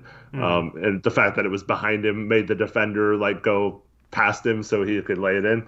But yeah, so he did have a couple of catches on the run down the middle for lands, but most of his buckets, were just like Eric Olson says, Cantor was Cantor. Yep, typical Ennis Cantor. Next guy we're going to talk about, we already talked at length about Nurkic. Let's talk about Rocco. He filled the stat sheet a bit, had an efficient night, only shoots 5 times, but I mean, this is kind of a typical Rocco game. Yeah, not getting very many shot attempts. I think we need to remedy that somehow, but had the huge steal. That was probably the play of the game. I mean, he's been really solid defensively on a team that doesn't have a lot of solid defenders, but he's been really good, especially in those clutch situations. Comes up with a big steal yet again. Yep. He makes clutch defensive plays. That's everybody we have to talk about. Derrick Jones Jr. didn't score, didn't really make much of a statistical production. Neither did Nasir Little. Those were the other 2 guys who played. Would have liked to see us run a lob play for him. Did we run one, Eric? For Derrick Jones? For either of those guys? Oh, no. Nope. No. I don't know why we don't do that more often, man. I mean, we see them work, and both those guys are athletic lob targets. Would be nice to utilize that once in a while. Yeah, for sure. Honestly, if I didn't know Derrick Jones started in this game and watched the game, I would have not even known he played. Yeah. That's how little impact he had on this game, really, on either end, yeah. It sucks because before the trade for Norman Powell, he was playing great basketball on both sides of the floor. He was having a sizable offensive impact. It seems like since he got demoted to the bench, that impact is reducing game by game, and it sucks to see. Yeah, so you missed someone on that play tonight. Who else played? Zach Collins. Oh, I heard about somehow ESPN glitched. Was it ESPN? Yeah. The box score? Yeah, so Blockboy was one of them who posted a joke, man, Collins sucks, because his stats that they showed for him were really bad and his plus minus was bad or whatever.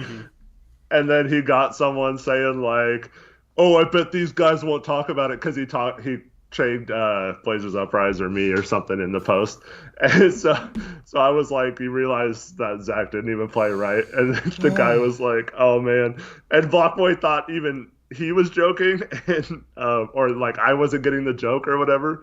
But then I saw someone else outside of that thread also say that Zach was trash and why do we play him over Giles and all this stuff. Another Melo fan?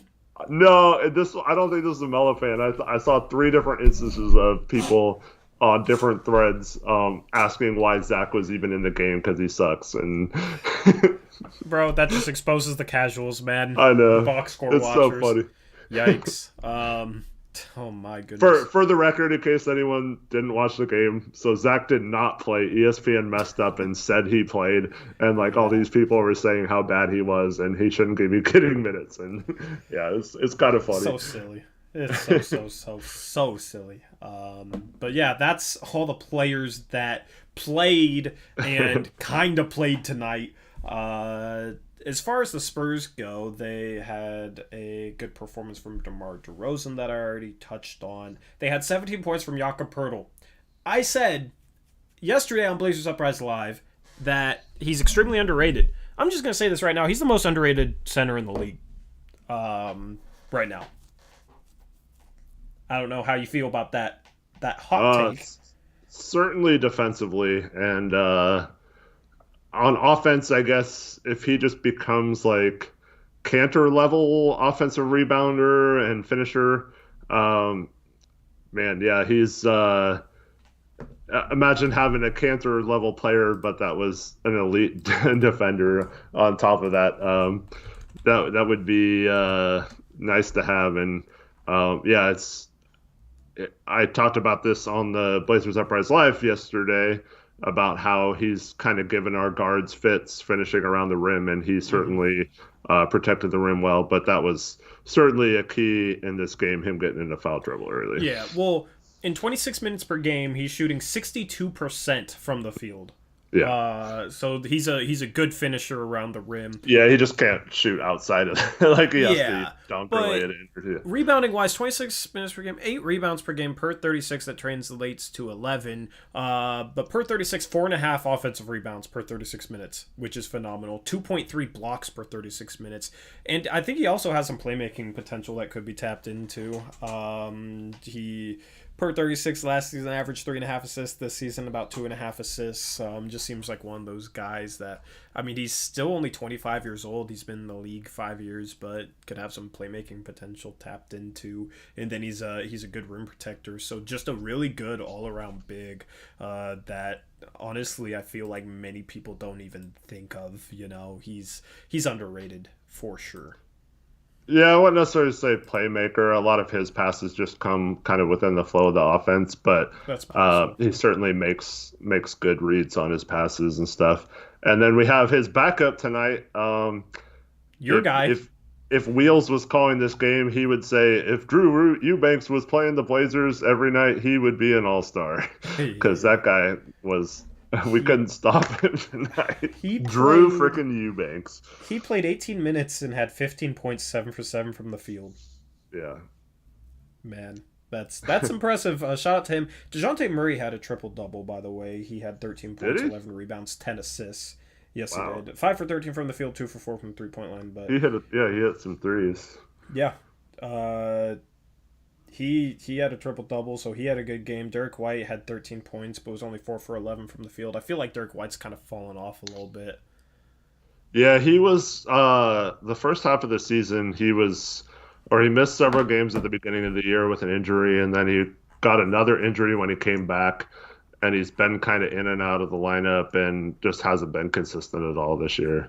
But that's someone who was expected to take kind of a step up this year, and just hasn't really. Yep. So you ready for NBA scores? We got a lot of games. Yep. All right, let me pull it up here. I will do this as smoothly as possible. The Jazz beat the Pacers 119-111. Donovan Mitchell goes down with a rolled ankle. X-rays are negative. The Jazz are led by 13 points, 23 rebounds from Rudy Gobert. Domantas Sabonis has 22 points, 15 rebounds, and 7 assists in the loss for the Pacers. The Jazz moved to 42-14. Insanely good record for Utah. The Pacers fall to 26-29. They are still hoping that they can get TJ Warren back at some point this season. The Pistons beat the Thunder 110-104. The Pistons are led by former Blazer Isaiah Stewart, 15 points, 21 rebounds, 3 assists. Isaiah Stewart was who was taken with the 16th overall pick that we traded for Rocco. So not technically a former Blazer, but I saw that joke on social media. The Thunder in the loss, Lou Dort has another good game, Eric. 26 points, 6 rebounds. Really wish we could have picked him up on a two-way last season. I will say that every time he has a good game. Yeah. The Sixers beat the Clippers 106-103. A close battle there. That was a good game. The Sixers moved to 39-17. Clippers fall to 39-19. So the Blazers do gain a game on the Clippers, but it's going to be mighty tough to pass them. We do have a matchup against them coming up that we'll have to win in order to have any hope of passing them.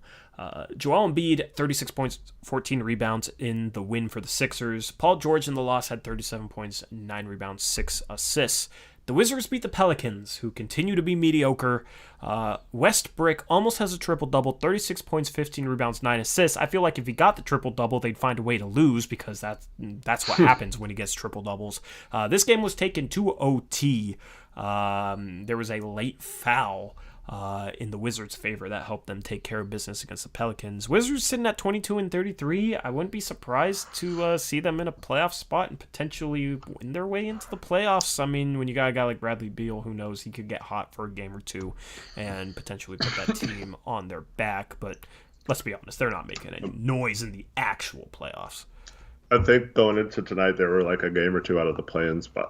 Yeah, so it'll be interesting to see how those play-in spots work their way out. You got teams in the East with like Charlotte and Atlanta who are, above. They're like 4th and 5th right now. The Knicks might end up 6th. Right now, it seems like the Celtics will be in that top 6 for sure. But I mean, the Knicks have been solid. It's interesting to see how many teams people expected to be outside on the outside looking in or bottom feeders have been competitive in the East so far this season, taking the place of like a Toronto and an Indiana.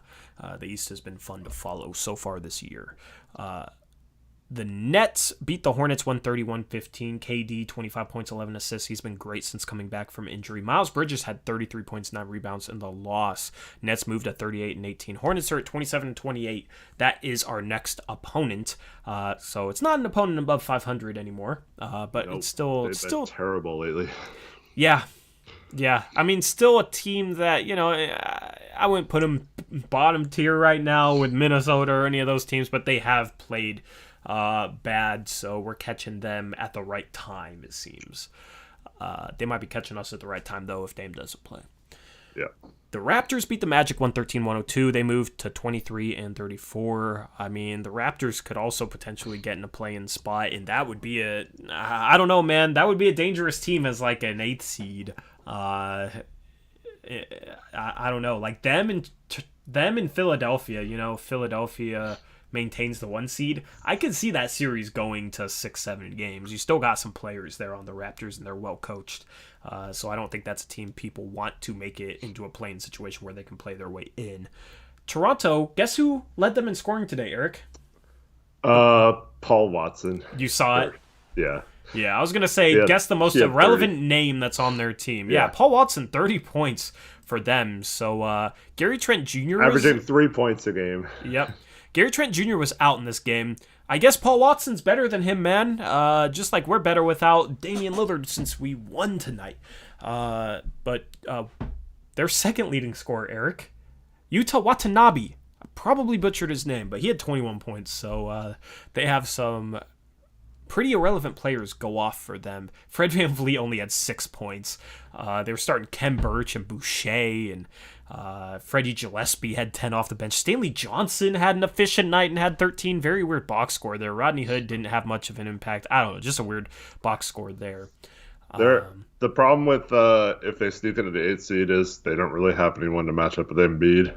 That's a horrible matchup for them now that they don't have Marc Gasol anymore. That's definitely true. Aaron Baines is going to break out, man, again. Yeah. But for the Magic, Wendell Carter had 20, Cole Anthony had 19. There is a second guy that have played against us in the NBA now. That's Robert Franks, who is from Vancouver. He had 4 points in 2 minutes, man. Oh yeah, I was going to mention that when he signed the other day. Mm-hmm. That's another NBA player that I blocked before, by the way. I dropped a cool 16 points on him opening night of my senior season. So him nice. And Peyton Pritchard are the 2 guys that I have played against, and I played pretty well those games. So obviously I should have just stayed with the basketball thing to be real with you, but I'd rather do this instead. I'd rather be here with you guys after games instead of dealing with Fentress and that whole thing. Grizzlies beat the Bulls 126-115. The Bulls have been bad with Vucevic. That trade is backfiring because they gave up their pick, and they're not on pace to make the playoffs right now. They're 22 and 23 they're 22 and 33 after this loss. Vucevic did have 24 points, 14 rebounds, 6 assists. It's just not translating into victories for them. Dillon Brooks had 32 to lead the Grizzlies, who are now at 28 and 26. Man, the Bulls have been so bad since that trade. They had a couple of good games a few games ago, and then they just went right back to playing like crap again. It's so strange. The Nuggets blow out the Rockets 128-99. They don't have Jamal Murray anymore, so Jokic is going to have to pick up the slack. Right now, he is probably the front runner for MVP. He had 29 points, 16 rebounds, 7 assists. Former Gonzaga legend Kelly Olynyk has 23.6 rebounds in the loss for the Rockets. He's played good there in Houston. Yep, and I know Levine has been out a few games, Block Boy, but I'm talking about even the games he's been playing. Yeah, they just been, yeah. And they've underperformed when he's been out. They've underperformed when he's been in. It's not a Levine thing, it seems like to me. The Timberwolves defeat their arch nemesis Jimmy Butler. They win 119-111 over the Heat. Karl Anthony Towns has 24 points, 5 rebounds, 5 assists. Jimmy Butler, 30 points, 10 rebounds, 8 assists against his former team. But the Heat drop one. Surprising loss by the Heat there. Yep. Heat are another team that's been a bit of a mystery this year. They have won a lot of games and looked really well at times, and then they have games like this where they lay a complete egg. You thought earlier in the season it just had to do with injuries and them just not getting a rhythm, but there might be something to them not having a very long off season and then having to play all these games in a short amount of time. That's going to be a team that's running on fumes by the end of the season, and it'll be interesting to see if they can go on a run, because I still wouldn't want to play them in the playoffs if I'm one of the top seeds, especially Milwaukee. But it'll be interesting to see if they can regain any of that magic from last year. Yep. The only other game other than ours tonight was the game that we were tracking in this post-game show. That was Knicks versus Mavericks. The Knicks go on a run late, win 117-109. Julius Randle has 44 points, 10 rebounds, 7 assists. Great game from Randle. He was 16 for 29 from the field, 6 for 11 from the three-point line. He has developed. He is in the running for most improved player, in my opinion, because he's been much better defensively. He's been much better as a playmaker, much better as a shooter, just improved in a number of areas so far this season. Coaching, maybe?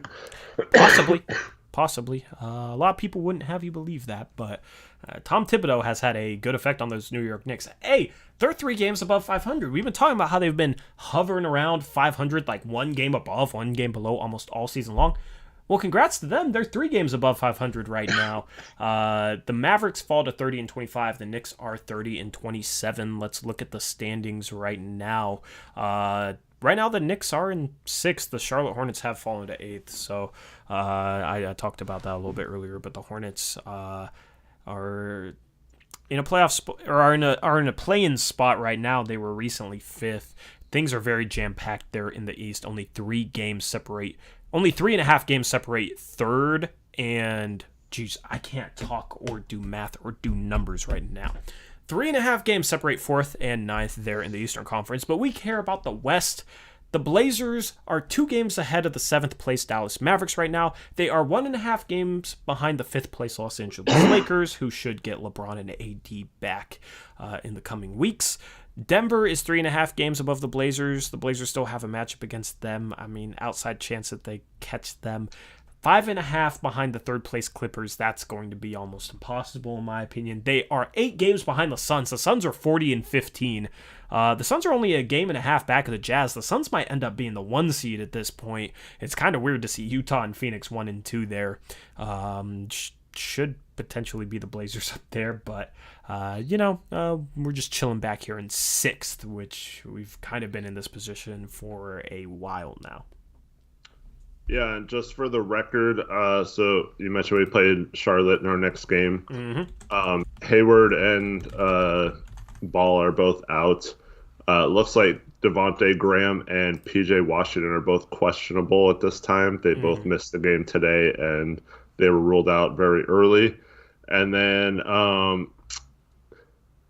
Malik Monk has missed the last 2 weeks as well with a right ankle sprain, and he hasn't been cleared back into the lineup, so it looks like he'll be out as well. So they could be missing a ton of guys on Sunday. Yeah, I mean, Miles Bridges had a huge game for them today with his 33 points. I want to see who else got minutes for them and produced.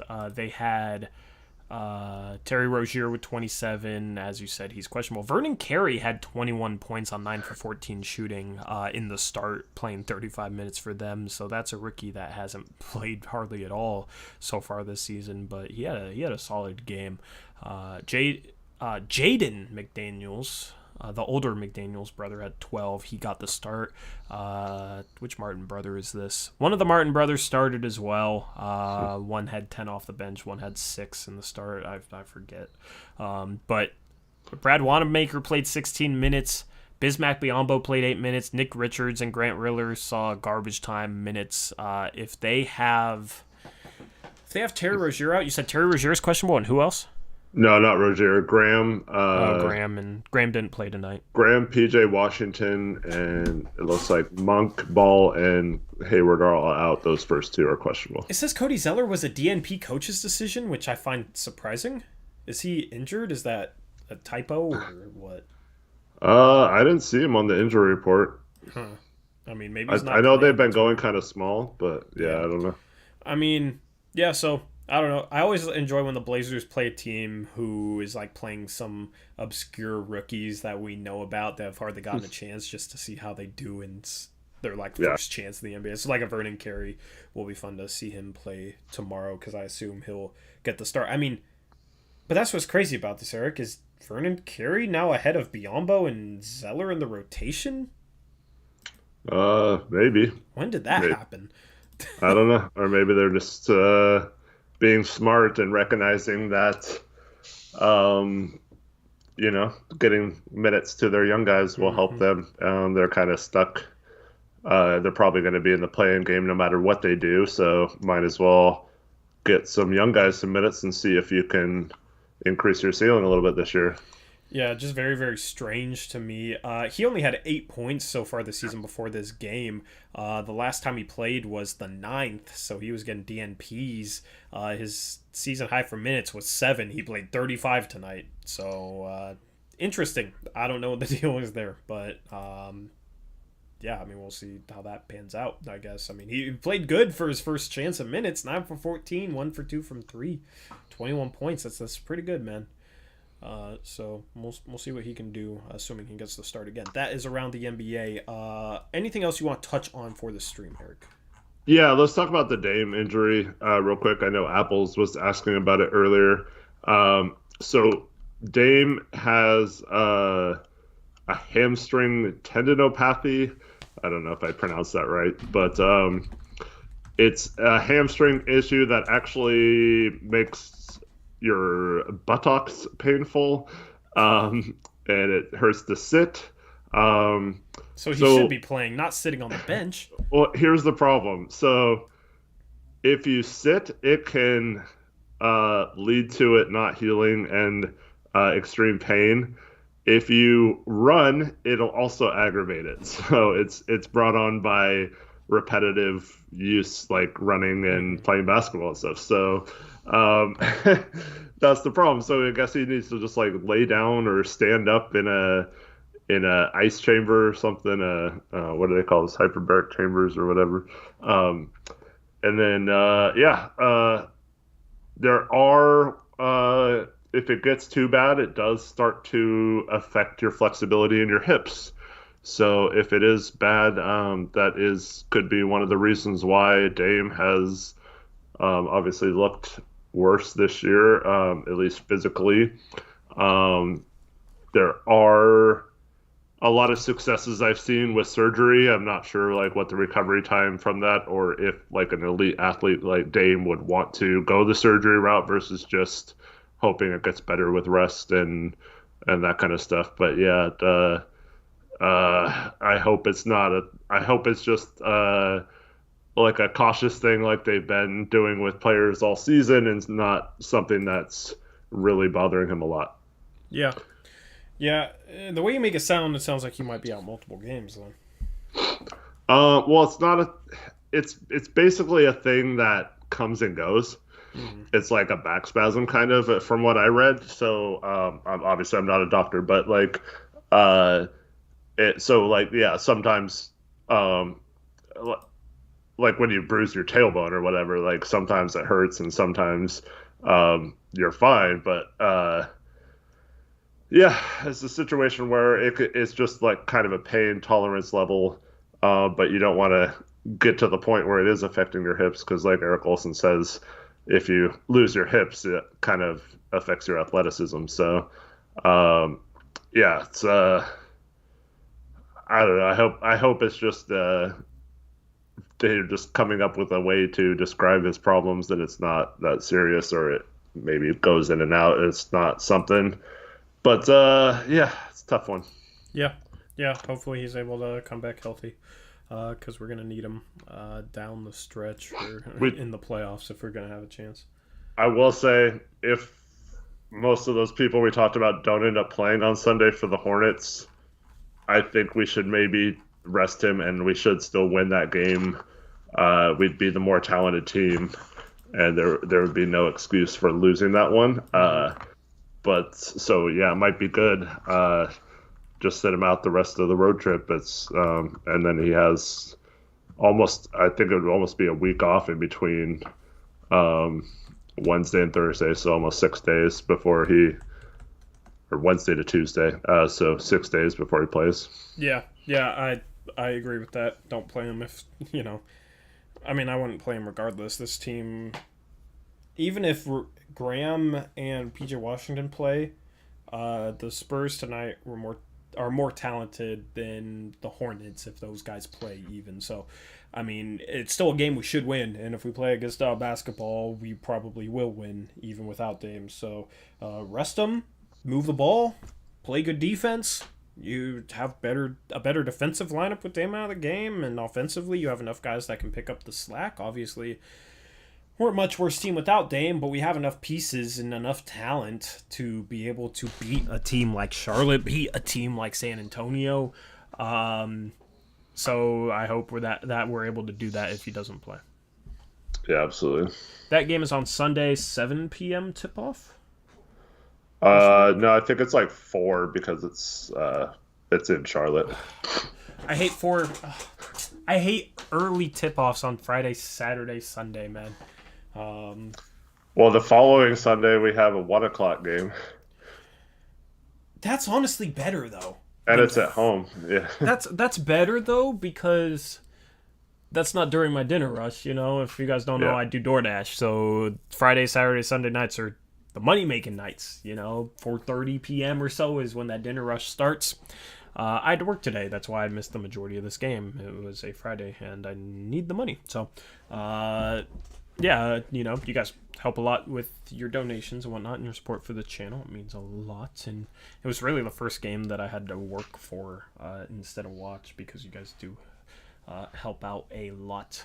But, yeah, I mean, 4 p.m. tip-off. We will have you covered with the post-game show. And then Monday we'll have Blazers Uprise Live. So that is the schedule with that.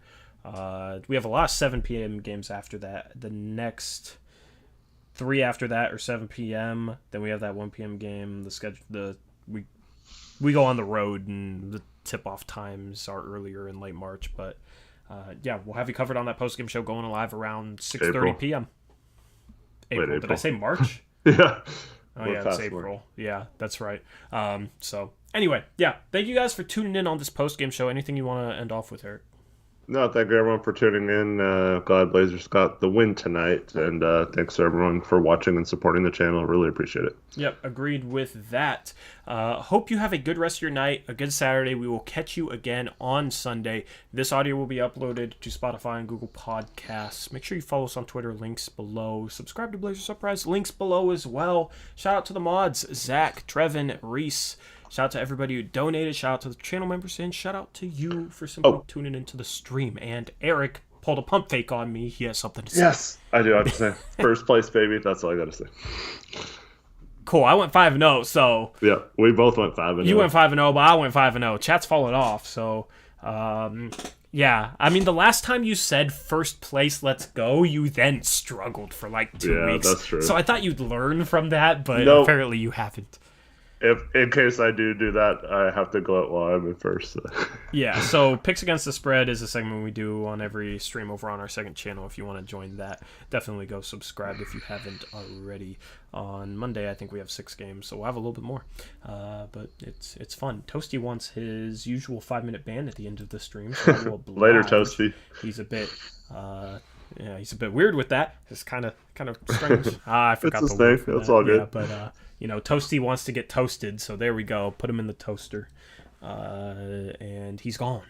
Anyway, thank you guys for watching. We will catch you later. Have a good rest of your night. Until next time.